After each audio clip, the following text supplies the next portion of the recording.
அப்பா இறந்துட்டாரு, அம்மா இறந்துட்டாங்க. அப்புறம் 2 அண்ணங்கிறானுங்க, யாரும் பார்க்கறதில்ல. மனைவி பெயர் சொல்லலாம். சரஸ்வதி. அவங்கள எந்த அளவுக்கு உங்களுக்கு பிடிக்கும்? ஏன்னா ரொம்ப ஐ லைக் யூ. சத்தியமா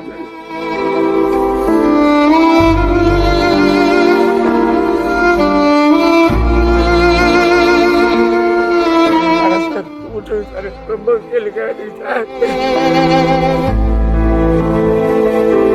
சார், கெஞ்சா அடிக்கிற பசங்கள்லாம் பாசம் இருக்காரு சார்.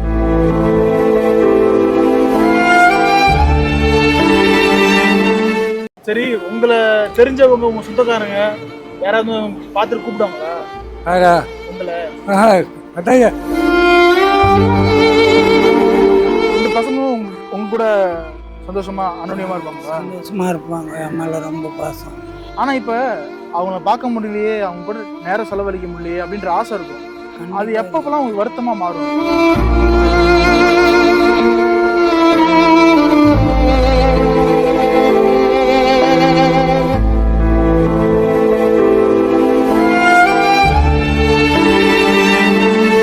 கேட்பாங்களா அவங்க உங்களை பார்க்கும்போது, தாத்தா எனக்கு இது வாங்கி தாங்களா, தாத்தா எங்க வெளில கூப்பிட்டு போங்க, அந்த மாதிரி ஆட்டோவில் சுற்றி ஆட்டோவில் கூப்பிட்டு போவீங்க பசங்களை? ஒன்றும் கேட்க மாட்டாங்க, வேற ஒன்றும் கேட்கல. கடவுள்கிட்ட வேற பிள்ளைங்க கூட கொஞ்ச நாள் வாழ்ந்துட்டு போய் சேரணும்.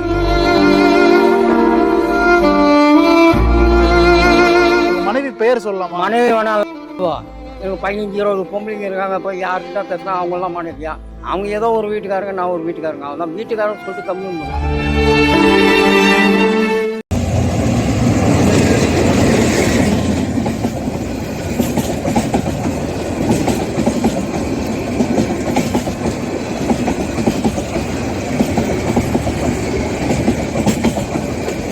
மேயோ வாய்ஸ் நேயர்களுக்கு வணக்கம். இன்றைக்கி நம்ம வந்திருக்க இடம் நம்ம அயனாவரம் டு வில்லிவாக்கம். மோஸ்ட்லி அயனாவரம் எல்லா சைட்லையும் கவர் பண்ண போகிறோம் இன்றைக்கி. ஆக்சுவலாக இந்த சைடு நம்ம வரது இந்த ஃபர்ஸ்ட் டைம். ஸோ நம்ம இன்றைக்கி வந்த உடனே ஆக்சுவலாக இங்கே ரோட்டோரமாக ஒரு முதியவரை பார்த்தோம். ஆக்சுவலாக ஒரு வீடு எங்கேயும் இல்லைன்னு நினைக்கிறேன், இங்கே ரோட்டில் தான் தங்கியிருக்காருன்னு நினைக்கிறேன். அவர் பார்த்தா இன்னும் நான் அவர்கிட்ட போய் பேசலை. ஒரு ஐடியா, அவர்கிட்ட பேசி இன்றைக்கி நாளோட பதிவு வந்து அவர்கிட்டேருந்து ஆரம்பிக்கலாம் அப்படின்ற ஒரு ஐடியா. ஸோ வாங்க, லேட் பண்ணாமல் வீடியோக்குள்ள போயிருக்கோம். வணக்கம், சொல்லுங்க. உங்கள் பேர் என்ன? என் பேர் கிஷோர்குமார், KRT கிஷோர்குமார். கிஷோர்குமார், ஓகே. சென்னை தானே நம்ம? ஆமாம், டிபி சத்திரம். ரோட்டில் படுத்துருக்கீங்க. ஆமாய்யா. தங்குறது எல்லாமே இப்போ? ஆமாம், ரோடு இல்லை விநாயகர் கோயில். நீங்கள் கோயிலில் அங்கே மழை பெஞ்சா அங்கே படுப்பேன்யா. நல்லா இருக்குங்கிறது அங்கே படுத்துருங்க. அப்படி இல்லைன்னா மண்ணு இங்கே படுப்பேன்யா. ஓகேண்ணா. இப்போ எப்படிண்ணா, இப்போ எல்லாமே பேசுவோம். இப்போ வருமானம்ன்றது எப்படி? இப்போ ஏன் வேலைக்கு வருமானம்னா கோயிலில் பிச்சைக்கு தான் ஐயா. பிச்சை தான் இருக்குது. ஆமாய்யா. யாருன்னா வந்து சாப்பாடு கொடுப்பாங்க, ஒரு டைம் வராது சாப்பாடு, பட்டினியாக பார்த்துப்பேன். தண்ணி கேன் மேடம் குச்சிட்டு பார்த்துருவேன். பார்த்துப்பீங்க? ஆமாம். இப்போ ஓகே சரி. இப்போ ஒரு மாதமாக மழை பெஞ்சு கொஞ்சம் இதுவாக இருக்குது. ஒரு 2 மாதமாக வந்து ஒரு ஃபுல்லாக வெயில் தான். அது வந்து சும்மா ரோட்டில் நடக்கக்கூட முடியல. நீங்கள் இங்கே தான் உங்கள் வருமானம் பிச்சை எடுத்து தான் ஆகணும் அப்படின்றது. கோயிலில் இருப்பேன் ஐயா. அந்த ஹீட் எப்படி தாங்குனீங்க? ஏன்னா இது உங்களுக்கு வயசு வேறு ஆயிடுச்சு. எனக்கு 57 வயசு ஐயா. கோயிலில் தான் ஐயா. அந்த கோட்டஸில் இருக்கிறவங்க யாருன்னா சாப்பாடு அங்கே வரவங்க சாப்பாடு கோட்டஸில் கொடுப்பாங்க ஐயா. சரி. ஆமாம். உங்கள் ஃபேமிலி பற்றி சொல்லுங்கள். ஃபேமிலியில் எத்தனை பேர் உங்களுக்கு? எங்கள் அக்கா வந்து ஜாயிண்ட் ஆஃபீஸில் ஒர்க் பண்ணுறாங்க. சரி சரி. அப்பா வந்து OS ரிட்டைர்மெண்ட். அப்பா இறந்துட்டாரு, அம்மா இறந்துட்டாங்க. சரி. அப்புறம் 2 அண்ணங்கிறானுங்க, யாரும் பார்க்கறதில்ல. 2 அண்ணன் என்ன பண்ணுறாங்க? வேலை பார்த்துட்டு பார்க்குறாங்க. சார், உங்கள் ஃபேமிலி, உங்கள் மனைவி, உங்கள் அதான் இறந்துட்டாங்கன்னு சொன்னேன் ஐயா. இறந்துட்டாங்க. என் பையன் இருக்கிறான் சார், முகப்பேரில் இருக்கிறான். முகப்பேரில் இருக்கான். ஆமாம். சரி, பையன் இருக்கனால பையன் கூட போயிருக்கலாம்ல நீங்கள்? அவன் செட் ஆகாது, அவன் இது பண்ணுவான். சேர்த்துக்க மாட்டாங்களா? செட் ஆகாது சார். ஓகே சரி. மனைவி இறந்து எவ்வளோ வருஷம்? அவங்க இறந்தா என் பையன் 28 வயசாகுது. அவங்க என் பையன் பிறந்து 3-4 குழந்தையிலேயே இறந்துட்டாங்க ஜாண்டிஸில். ஓ, அப்பயே இறந்துட்டாங்க? ஆமாம், 3-4 குழந்தை சார். எத்தனை வந்து எங்கள் அம்மா கிட்ட போட்டேன் நான் அவனை. உங்களுக்கு எத்தனை பசங்க? ஒரு பையன். ஒரே பையன். பையன் பிறக்கிறாங்க, பிறந்த உடனே அம்மா இறக்குறாங்க. ஆமாம், கோமா ஸ்டேஜில் இருந்தாங்க. வந்து எடுத்துகிட்டு வந்து என் பிள்ளைய எங்கள் அப்பாட்ட கொடுத்தேன். எங்கள் அக்கா தான் வளர்த்துச்சு. ஒரு 6 நாள் அப்புறம் இறந்துட்டாங்க. உங்கள் மனைவி பெயர் சொல்லலாமா? சரஸ்வதி. சரஸ்வதி. அவங்கள எந்த அளவுக்கு உங்களுக்கு பிடிக்கும்? ஏன்னா ரொம்ப I like you. You like சத்தி பார்த்தேன். ஒரு ஐயோ ரொம்ப கேட்டு ரொம்ப டார்ச்சர் பண்ணீங்க சார் நீங்கள். வேணாம் சார், விட்டுருங்க சார், ரொம்ப கேளுக்காதீங்க சார். சரி, அதை பற்றி நான் கேட்கல. உங்கள் மனைவி பற்றி நான் கேட்கல. எனக்கு புரியுது உங்களோட வருத்தம் என்னன்னு. ஒருவேளை ஒருவேளை உங்கள் மனைவி இப்போ உயிரோடு இருந்திருந்தா நீங்கள் இந்த நான் ரோட்டில் இருப்பேன் சார், இருக்க மாட்டேன் சார். அதுக்கு மாட்டேன். இருக்க மாட்டேன் சார். நிச்சயமா நிச்சயமா வேலைக்கு போயிருப்பேன், நல்லபடி வந்திருப்பேன். ஆமாம், நான் ஏன் சார் அண்ணாத நான் இது மாதிரி ரோட்டில் இருக்க வேணும்? மாட்டீங்கல்ல? ஆமாம், இருக்க மாட்டேன் சார். சரியா, இவ்வளோ வருஷம் நீங்கள் என்ன வேலை பார்த்தீங்க? ஏன்னா உங்கள் பையன் நான் ஃபேப்ரிகேஷன். என்ன ஃபேப்ரிகேஷன். ஃபேப்ரிகேஷன். ஓகே. டல்லப் சந்தில் இருக்குது பாருங்க, ஓகே. வினோத் இன்ஜினியரிங் கம்பெனி, அதில் தான் ஒர்க் பண்ணேன். அதில் ஒர்க் பண்ணி தான் உங்கள் பையனை வந்து படிக்க வச்சிங்க? ஆமாம். ஓகே. என்ன படிச்சிருக்காரு உங்கள் பையன்? என்ன வேலை பார்க்குறாரு இப்போ? என் பையன் காலேஜ் முடிச்சிட்டான் ஐயா. முடிச்சான். ஆனால் என்ன டிகிரின்னு தெரியாது. ஓகே. என்ன வேலை பார்க்குறாருன்னு தெரியுமா? என்ன வேலை பார்க்குறாருன்னு தெரியுமா? அது கூட தெரியாது. அது தெரியாது. அவர் எதுவுமே உங்கள்கிட்ட சொல்ல மாட்டாரா? நான் சொல்ல மாட்டேன் சார். அவர் அப்பா நீங்கள் ஒரே பையன்? ஒரே பையன் தான் சார், என்கிட்ட டச் இல்லை சார். டச் இல்லை. ஆமாம், எங்கள் அக்கா தான். இப்போ வேணும்னா இங்கே போங்க ஜாயிண்ட் ஆஃபீஸுக்கு, எங்கள் அக்கா இருக்கிறாங்க கோட்டத்தில். அவங்ககிட்ட போய் கேளுங்க. ஏன்னா நான் ஏன் சொல்கிறேன்னா, சொல்லுங்க ஐயா. ஒரு பையனாக இருக்கும்போது என்னதான் கோவம் இருந்தாலும் என்னதான் டச் இல்லை அப்படின்னாலும் ஒரு பாசம் இருக்கும் சார். அப்பா இருக்காரு. கஞ்சா அடிக்கிற பசங்கள்லாம் பாசம் இருக்காது சார், புரியுதுங்களா? குடிக்கிறவங்க கூட நம்பிடலாம், கஞ்சா அடிக்கிற நம்ப முடியாது. உண்மை சார். புரியுது. அதுதான் சார். சரி, ரொம்ப நன்றியா. உங்களோட பழைய விஷயங்கள் ஏதாவது பேசி உங்களுக்கு கஷ்டப்படுத்தி தான் மன்னிச்சிருங்க. பரவாயில்ல சார், நம்மளோட பரவாயில்லையா, பரவாயில்லப்பா. Okay okay. வணக்கம் ஐயா. வணக்கம். உங்கள் பேர் சொல்லுங்கள். திக்ரூஸ். சிக்ரூஸ். ஓகே. இப்போ வந்து ரோட்டில் இருக்கீங்க. ஆமாம். எங்கே இந்த உங்கள் சொந்த ஊர்? இது சொந்த ஊரில் தெரியாதுக்கா. தெரியாது. என் கூட பிறந்தவங்க ஒரு 2 அக்கா 2 தங்கச்சி. சரி. அதுதான் அவங்களும் எல்லாம் எனக்கு அக்கா தங்கச்சி. எனக்கு 82 வயசு ஆகுதுன்னா அவங்களுக்கு இன்னும் வயசு சேர்த்துட்டாங்க எல்லாம். சரி. இருக்கிறாங்களா அதுவும் தெரியாது. அதுவும் தெரியாது. ஏன் கேள்வி, கட்டிலும் பொண்ணுக்கும் அவ்வளோ அதான் பார்க்கல. அதுவும் தெரியாது. அந்த பொன்னாங்கன் தெருவில் போயிட்டு நீங்கள் விசாரிச்சிங்கன்னா நான் நல்லவனா கட்டுவேனா அப்படின்னு சொல்லிட்டோம். சரியா. இப்போ சென்னைக்கு வந்து எவ்வளோ வருஷம் ஆகுது நீங்கள் வந்து? தெரியாது. ஏன் தெரியாதுன்னா எங்கள் குடும்பத்தில் வந்து மலையாளி. எங்கள் அப்பா மலையாளி. ஆமாம். எங்கள் அம்மா தமிழ். இது எப்படி ஆச்சுன்னா எங்கள் மாமா ஒருத்தர் அவர் சென்ட்ரல் ஸ்டேஷன் மாதம் அப்போல்லாம் நான் சொல்லி தான் கேள்விப்பட்டேன். அதான் நான் கண்ணில் பார்க்கல. சரி. ஏன்னா அப்போல்லாம் வெள்ளக்கார ஆட்சியம், நமக்கு தெரியாது, சின்ன பையன். இந்த வண்டி கூட தெரியாது. இது ஒரு மாதிரி இப்படி பண்ணி ஸ்டார்ட் பண்ண மாட்டாங்க. அந்த மாதிரி வண்டி தான் போட்டு அவர் வந்து ஸ்டேஷன் மாஸ்டர். அது வந்து எங்கள் பெரியம்மா. ஓகே. எங்கள் அம்மா நான் எங்கள் பெரியம்மா அவங்கள கட்டினாரு. அவங்க கட்டிட்டு அவங்க செத்துட்டாங்க. ஓகே. செத்துட்டோடனே எங்கள் அம்மா. ஓகே. உங்களுக்கு கல்யாணம் ஆயிடுச்சா? உங்கள் மனைவி எங்கே இருக்காங்கன்னு கேட்குறேன். இப்போ இருக்கிறாங்க. இருக்காங்க. ஆமாம். நீங்கள் அவங்கள விட்டு இங்கே இருக்கீங்க? யாரும் இல்லை சார். இந்த மாதிரி பிளாட் பேசுகிறாங்க. அவங்கள கூட நான் எங்கே வைப்பேன்? சம்சாரம் இருக்காங்க. என்னால் எங்கிட்ட இந்த பிளாட் பேட் அவ்வளோ வச்சு நான் தூங்க முடிப்பேன். ஒரு பொம்பளை வச்சு முடியாது. நான் இந்த பார்க்கில் நேற்று படுப்பேன். சரி. படுத்துட்டு நேற்று வெளியே வரேன். போலீஸ்கார் வந்து வெளியே போ. என்னடா நம்மள ஏன் தைக்கிறேன்? நேராக இந்த ஸ்டேஷனில் போலீஸ் ஸ்டேஷனு அங்கே கூட கேட்டு பாருங்க. நான் டெய்லி இங்கே தான் படுக்கிறேன். எங்க அந்த போலீஸ் ஸ்டேஷனு எதிரில் ஒரு டீ கடை இருப்பார். அந்த டீ கடை தான் எனக்கு. மழை பெஞ்சா என்ன பண்ணுவீங்க? மழை பெஞ்சா நிறைய வேண்டியது. நான் என்ன பண்ண முடியும்? எங்கேயும் ஒதுங்கிறதுக்கு இடம் இருக்கு? ஒதுங்கிறதுக்கு இடமே கிடையாது. இங்கே எல்லாருக்கும் தெரியும். நேற்று முந்தா நேரத்து கூட மழை வந்துச்சு. இப்படிலாம் நனைஞ்சிட்டு கொஞ்சம் நேரம் பொறுத்து இவ்வளோ இடம் இருக்கும். இவ்வளோ இடம் அது வந்துட்டு தான் காஞ்சிருக்கும். அந்த இடத்துல போத்திக்கினேன். துட்டு எடுத்து போட்டு பார்த்துக்குவேன். போட்டு வந்து அந்த துட்டு காய் வைப்பேன்.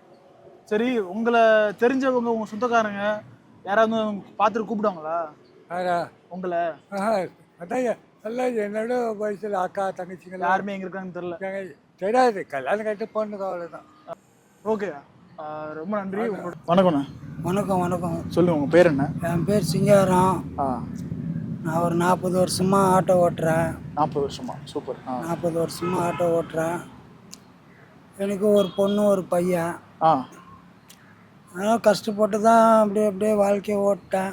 ஆ பசங்களுக்கு கல்யாணம் பண்ணி அவங்கவுங்க தனியாகிறாங்க. ம் குடும்பம்லாம் நடத்த முடியல என்னால். ம் ஆனால் நடுவில் குடிகாரனாக இருந்தேன். ம் ஒய்ஃபு கொஞ்சம் காய்கறி வியாபாரம்லாம் பண்ணி கொஞ்சம் வீட்டுக்கு பசங்களெல்லாம் ஹெல்ப் பண்ணாங்க. ம் அதுக்கப்புறம் வந்து குடி உடம்பு சூழ்நிலை வந்து மோசமாகிட்டு குடியை விட்டேன். ம் குடி விட்டு ஒரு 8 வருஷம் மேலே ஆகுது. ம் வருமானம் ஆட்டோவில் கிடையாது. பஸ்ஸு வேறு விட்டாங்க, மினி பஸ்ஸு அந்த பஸ்ஸு எல்லாம். அப்புறம் டாக்ஸி விட்டாங்க. ஆமாம், ஓலா ஓபரு அது இதெல்லாம் மெட்ரோ எல்லாமே வந்துருக்கு. மெட்ரோ வந்துருச்சு. ஆ அப்படியே ஓடுது. ஆனால் வந்து குடும்பம்லாம் நடத்த முடியல. ஆற்ற முடியல. இந்த மாதிரி நண்பர்கள்லாம் சில வீட்டுங்களில் சண்டை சச்சரவு தான் அதிகமாகுது. ம் ம் ம் எல்லாம் வந்து சாப்பாட்டுக்கு இல்லை, துணிமணி எடுத்து கொடுக்கல, புக்கு வாங்கி கொடுக்கல பசங்களுக்கு அப்படின்னு சில வீட்டில் சண்டை. இப்போ நான் வந்து பேர பேத்தி எடுத்துட்டேன், பேர பசங்களுக்கு எதுவுமே வாங்கி கொடுக்க முடியல. ம் ம் உங்கள் பேர பசங்களுக்கு உங்கள் பேர பசங்களுக்கு என்னால் எதுவும் வாங்கி கொடுக்க முடியல. ஆ ஆ ஆ ஏன்னா வந்து கோச்சிங் போயிட்டு தனித்தனியாக இருக்கிறாங்க. அவங்கவுங்க கஷ்டப்பட்டுன்னு தான் வாழ்ந்துன்னுக்குறாங்க. ஆ பையன் சென்ட்ரிங் வேலைக்கு போகிறான். ம் ஆட்டோ தொழிலாம் வேணான்ட்டான். போ உன்னோட போ, என்னை கூப்பிடாதன்ட்டான். ம் ஏதோ பொண்ணு கொஞ்சம் நல்லா படித்து அவங்க வீட்டில் போய் இருக்குது. ம் தொழிலெலாம் வந்து எல்லா தொழிலும் வந்து இப்போதைக்கு கொஞ்சம் கஷ்டம்தான். ம் ஆனால் எங்கள் தொழில் ரொம்ப இப்போ கேவலமாக போச்சு. 15 ரூபா இடத்துல 20 ரூபா கேட்டால் கோவப்படுறாங்க. அநியாயமாக கேட்குறப்பான்றாங்க. 5 ரூபா எக்ஸ்ட்ரா கேட்டால் அநியாயம். ஏன்னா நீங்கள் அநியாயமாக கேட்குறீங்க பெரியவரன்றாங்க. முடியல. ஏன்னா காசு அது இந்த மாதிரி ஆள் எப்படியோ வீட்டில் கெஞ்சி சோறு போட்டுடுறாங்க. ம் ம் சில பேர் வண்டியே ஓடலாம், மரத்துக்களை எதனா காலை இது சாகினா வேலை சாப்பிட்டு மரத்துக்களை தூங்கிட்டு காசு இல்லைன்னா போகிறதுக்கு கூட கிடையாது. பயந்துன்னு வீட்டுக்கு போகிறதுக்கே பயப்படுறாங்க. வீட்டுக்கு காசு இருந்தால் தானே எடுத்து போய் கொடுக்க முடியும். அவங்க எதனா செய்வாங்க. எப்படி இருந்தாலும் வீட்டுக்கு போனால் கேட்பாங்கல்ல, வீட்டில் கேட்பாங்க. சண்டை வரும். சமாளித்து தான் குடும்பம் நடத்தின்னு இருக்கிறோம். ம் ம் ம் அப்புறம் நடுவில் வந்து வண்டி எஃப்சி பண்ணுறதுக்கு அதுக்கு ஒரு 30,000 செலவு வைக்கணும். ஆ வாடகை வண்டி ஓட்டிக்கு அலட்சியம் கொடுக்க முடியல. ம் ம் ம் ஏதோ கடன் ஒன்று வாங்கி போட்டு சேட்டுக்கு டியூ போட்டு கொஞ்சம் கொஞ்சமாக அதை கடத்த அடித்தான். ம் இப்போ வந்து இன்னைக்கு வண்டி கழட்டி போட்டேன். அதுதான் இப்போ அதான் கேட்கலான்னு வந்தேன். மேலே ஃபுல்லாக ரூப் கழட்டிட்டீங்க. இப்போ இது என்ன வேலை நடந்துட்டு இருக்கு? ஏன்னா இது வியாபாரம் சுத்தமாக பண்ண முடியாது உங்களால். டிங்கர் வேலைக்கு போகணும். டிங்கருக்கு போகணும். ஃப்ரண்ட் வீல் வந்து ஆடுது லொடன்னு. பேரிங்லாம் போயிடுச்சு, அதை மாற்றணும். அது ஒரு 3-4,000 ரூபாய் செலவாகும். 4,000 ரூபா செலவு இருக்குது. 4,000 ரூபாய் செலவாகும். இன்னைக்கு சாயங்காலம் வரலாம், அது சரியாக போடும். நாள் மறுநாள் காலையில் அந்த டிங்கர் அங்கங்கே விட்டு போயிருக்கு கீழெல்லாம். அதெல்லாம் 10 வச்சு எல்லாம் சேர்த்துக்கு அது ஒரு 5,000-4,000 ஆகிடும். அது அப்புறமா பெயிண்ட் அடிக்கணும். அவன் ஒரு 6,000-7,000 கேட்பான். அவ்வளோ கேட்பான். இதெல்லாம் முடிச்சிட்ட பிறகு ஸ்டிக்கருக்கு ஒரு 400 ரூபா. அதெல்லாம் முடிச்சு ஆர்டி ஆஃபீஸில் எஃப்சி பண்ணுறதுக்கு ஒரு 4,000 ரூபாய் கேட்குறாங்க. இவ்வளோ செலவு இருக்குல்ல, இதுக்கெல்லாம் காசு வச்சுருக்கீங்களா? காசு கடன் வாங்கி தான் பண்ணிடுறோம். கடன் வாங்கியிருக்கிறேன். இப்போ 10,000 ரூபாய் வச்சுருக்கிறேன். இப்போ 10,000 ரூபாய் காலிலேருந்து ஒரு 2,000 ரூபாய் செலவாகி போச்சு. 2,000 ரூபாய் காலிலேருந்து செலவு. இப்போ அங்கே போய் இதுக்கு பிரித்து எவ்வளோ ஆகும்னு தெரியாது. பேரிங் நல்லா இருந்தால் பரவாயில்ல, ஆடுது லொடன்னு. பேரிங் வேறு பேரிங் போடணுன்னாங்களா அதுக்கு செலவு எக்ஸ்ட்ரா ஆகும். சரி, இப்போ இதுக்கே வந்து கடன் தான் வாங்கியிருக்கீங்க. அப்படி இருக்கும்போது வீட்டு செலவுக்குலாம் என்ன பண்ணுறீங்க? வீட்டு செலவுக்கு நம்மளால கொடுக்க முடியுதா? வீட்டு வேலைக்கு போகிறாங்க ஒய்ஃபா? ஆமாம், அவங்களுக்கும் உடம்பு சரியில்லை இப்போ. சரி. அப்படியே காலத்தை ஓட்டுறோம். உங்கள் பசங்க எத்தனை பசங்க உங்களுக்கு? 2 ஒரு பசங்க. பொண்ணு ஒரு பையன். பையன் பையன் வரத்தில்லை, வீட்டுக்கே வரத்தில்லை. அவங்க பசங்களுக்கு போய் எதனா வாங்கி கொடுக்கலாம் முடியல. வாங்கி கொடுத்துன்னு போயின்னு வந்தது தானே வருவாங்க. இல்லை என்னதான் இருந்தாலும் உங்கள் சூழ்நிலைன்னு ஒன்று இருக்குது. உங்களுக்கு என்ன சூழ்நிலையோ அதுக்கேற்ற மாதிரி தான் உங்களால் பண்ண முடியும். என்னதான் இருந்தாலும் பையன் புரிஞ்சுக்கணும்ல அதை. வரத்தில்லை. பையன் எங்கள் ஒய்ஃபுக்கும் மருமகளுக்கு சண்டை. உங்கள் ஒய்ஃபுக்கும் மருமகள். அம்மா நீ என்ன பார்த்த, நான் என்ன செஞ்சேன்னு அவங்களுக்குள்ள மனசு கஷ்டம் வந்து என் பேர பிள்ளைங்கள போய் பார்க்க முடியல, எதுனா வாங்கி கொடுக்க முடியல. எத்தனை பேர் பசங்க? பொண்ணுக்கு 2 பேர் பசங்க இருக்குது, பையனுக்கு 2 பேர் பசங்க இருக்குது. ஆ 2 பேர் இப்போ பொண்ணு வந்துட்டு இப்போ தான் அவங்க வீட்டுக்கு போச்சு. அவங்க அம்மா வீட்டுக்கு போயிடுச்சு. கூடாங்கீரில் இருக்குது. பொண்ணு பேர பசங்களை பார்ப்பீங்க? பேர பசங்களும் பார்ப்போம். வசதி கடவுள் கொடுத்தாருன்னா பேர பசங்களே ஜாலியாக இருக்கும். அது ஒரு போதை தான். கண்டிப்பாக கண்டிப்பாக. ஏன்னா இந்த வயசுக்கு அப்புறம் நம்ம வந்து பேர பசங்க கூட நேரத்தை பேர செலவழிச்சு பிள்ளைங்க தான் என்ன நம்புறாங்க, தெய்வமாக நினைக்கிறாங்க. ம் பொண்டாட்டி பிள்ளைங்கள்லாம் வந்து ஒரு இதுதான் நினைக்கிறேன், என்னத்த பார்த்தாங்க அப்படி நினைக்கிறாங்க. அதனால நான் என்ன பண்ண முடியும், கொள்ளடிக்க முடியுமா, பண்ண முடியுமா? கடவுளை நம்புகிறேன். நோய் வேறு, ஹார்ட் பேஷண்ட் வேறு. நான் ஓ அதுக்கு மாத்திரை போட்டுன்னுக்கிறேன். நல்லா ஓடின்னு இருக்குது காலம். என்ன மாதிரி எத்தனையோ நண்பருங்கெல்லாம் கஷ்டப்படுறாங்க. சில பேர் செத்துட்டாங்க, நிறைய பேர். என் கூட ஆட்டோ ஓட்டுறவங்க. இன்னும் சொல்ல போனால் இந்த ஐஸு பஸ் ஸ்டாண்டில் தான் ஆட்டோ வாடகை எடுத்து ஓட்டினேன். இன்றைக்கி வாடகை வீடே சிட்டிக்குள்ளே 4-5 இடத்துல வாடகைன்னு வாடகை வீடே இப்போது கஷ்டப்பட்டுன்னு இருக்கேன். ஆனால் வருமானம் தான். வருமானம் வரும்போது சேர்த்து வச்சுக்கணும் சொல்லுவாங்க. அது சேர்த்து வைக்கிற மாதிரி இதில் வருமானம் என்ன இருக்குது? ஒன்றும் கிடையாது. சரிண்ணா, உங்கள் பையனோட பேர பசங்க இருக்காங்கல்ல, எத்தனை பேர பசங்க பையனுக்கு? 2 ஆம்பளை பசங்க. 2 பசங்க. என்ன பண்ணுறாங்க? என்ன வயசு அவங்களுக்கு? பெரிய பேரனுக்கு வந்து 12 வயசு ஆகுது. சரி. சின்ன பேரனுக்கு வந்து ஒரு 4 வயசு ஆகுது. 2 பசங்களும் உங்க கூட சந்தோஷமா அனுநியமா இருப்பாங்களா? சந்தோஷமா இருப்பாங்க. என் மேலே ரொம்ப பாசம். ஆனா இப்ப அவங்கள பார்க்க முடியலையே, அவங்க கூட நேரம் செலவழிக்க முடியலையே அப்படின்ற ஆசை இருக்கும். அது எப்பப்பெல்லாம் உங்களுக்கு வருத்தமா மாறும்? அது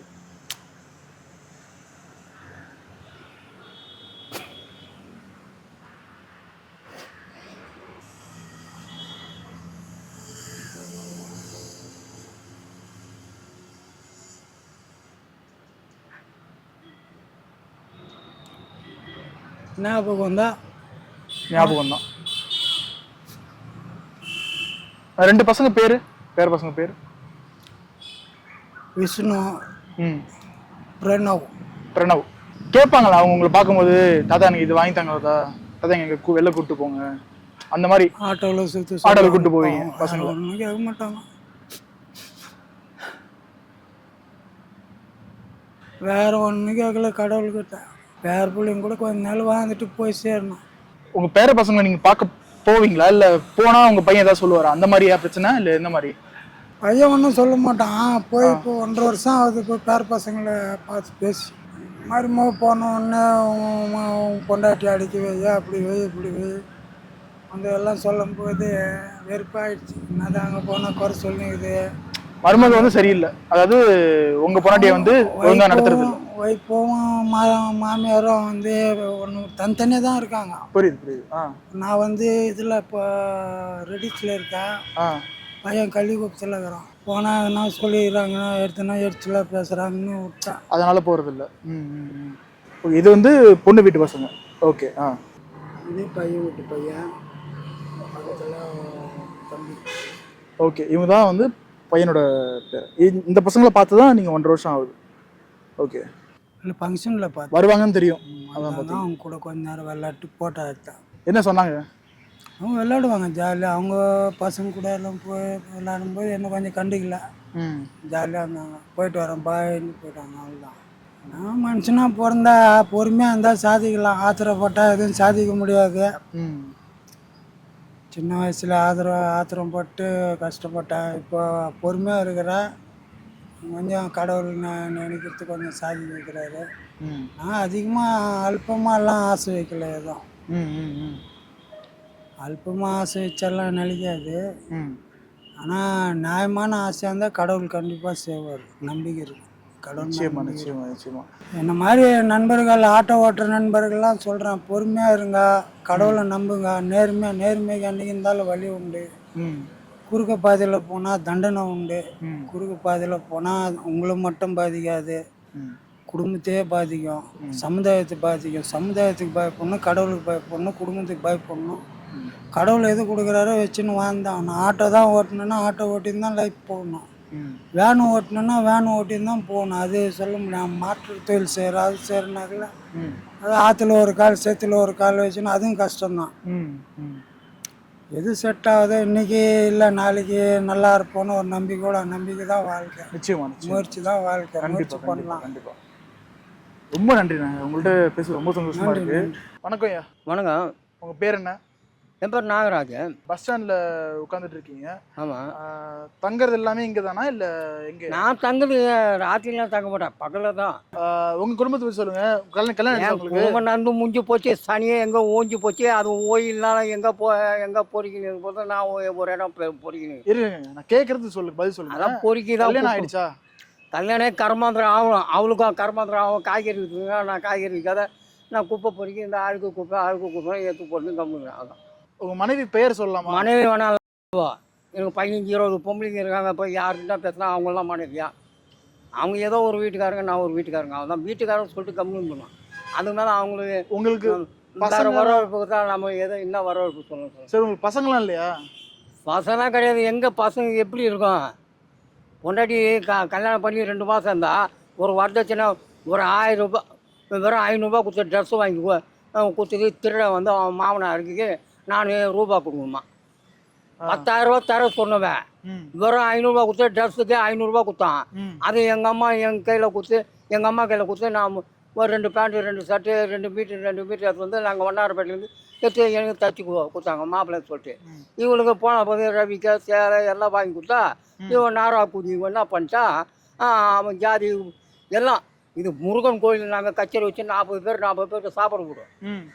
40 பேரை கம்முன்னு இருப்பாங்க. நல்லா கல்யாணம் பண்ணு, என் புள்ள மாதிரி இத்தனை வருஷம் அவன் தங்கச்சிக்கு தம்பிக்கு எல்லாருக்கும் நல்லபடியாக கூட இருந்தால் இவனை போய் ஒருத்தன் கெடுக்குதுன்னு வந்தான். ஒரு பிரசுக்கார திருடன் வால் போஸ்ட் அச்சின்னு இந்த திருடன் ரொம்ப கெட்டிக்காரன். அவளுடைய அக்காக்காரி வீட்டுக்காரன் அவன் வந்து சேர்ந்தான் இந்த பரசுராம திருடன். நாங்கள் லேத்து பட்டை வச்சோம், அவன் பட்டை ஒஞ்சி போச்சுன்னு சொல்லிட்டு அவன் லேத்து இது ப்ரெஸ்ஸும் ஒஞ்சி போச்சுன்னு சொல்லிட்டு ஜாப் எடுத்துன்னு வந்து பெரிய ஜாப் பார்த்து எடுத்து சீட்டிங்காரன். அந்த சீட்டிங்கால கல்யாணம் ஒரு பொண்ணு கொண்டு இது பார்த்துக்கிறியான்றான். இது மாதிரி நான் தெரியாத பையோ அதான் மன எங்கள் அப்பா லவலன்னு கற்றுவான். நான் எங்கோ சோப்பு கம்பளை காசுறேன், நீ முடிச்சார் நம்ம சோப்பு கம்பளை காசுறேன். அங்கேயும் நல்லா இல்லை, நான் கலவை கலந்து என் மூக்கிலேருந்து ரத்தம் ஊழுகுது.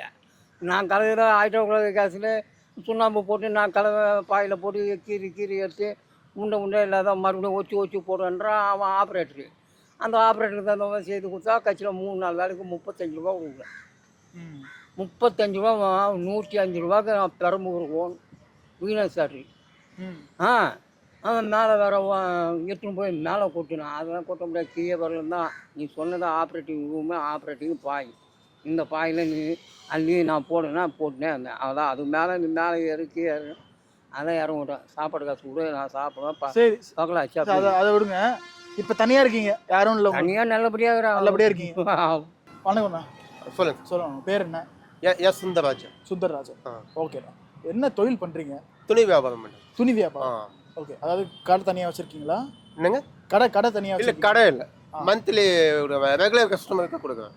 ஓகே. இதில் வந்து இப்போ எப்படி ரெகுலர் கஸ்டமர்னா எத்தனை கஸ்டமர் தருவீங்க தோராயமாக சொல்லுங்கள்? ஒரு மாதத்துக்கு ஒரு 250-300 கஸ்டமர் இருந்தாங்க. முதல்ல 500 கஸ்டமர் இருந்தாங்க. படிப்படியாக கம்மியாயிடுச்சு. இப்போ மிஞ்சி போனால் 200-250 கஸ்டமர் இருக்காங்க ரெகுலராக. ஆமாம், சரி. அது கூட வேற விட்டு எண்ணணும். இந்த 200 கஸ்டமர் இருக்குன்னா வேற விட்டு எண்ணணும். அது படிப்படியாக கம்மியாவது வச்சுங்களேன். கம்மியாகிட்டே இருக்கு. எல்லாம் வியாபாரம்லாம் மாறி பழைய மாதிரி இல்லை. முதல்ல நல்லா இருந்தது, இப்போ அப்படி இல்லை. எல்லாம் மாறிடுச்சு, விலைவாசி ஏறி போச்சு. ஓகே. இப்போ முதல்லேருந்து இந்த தொழில் தான் பண்ணிட்டு இருக்கீங்களா? உங்க ஆமாம், அப்பா பண்ணி இருந்தாரு. சூப்பர். அப்பா இறந்துட்டாரு. ஓகே.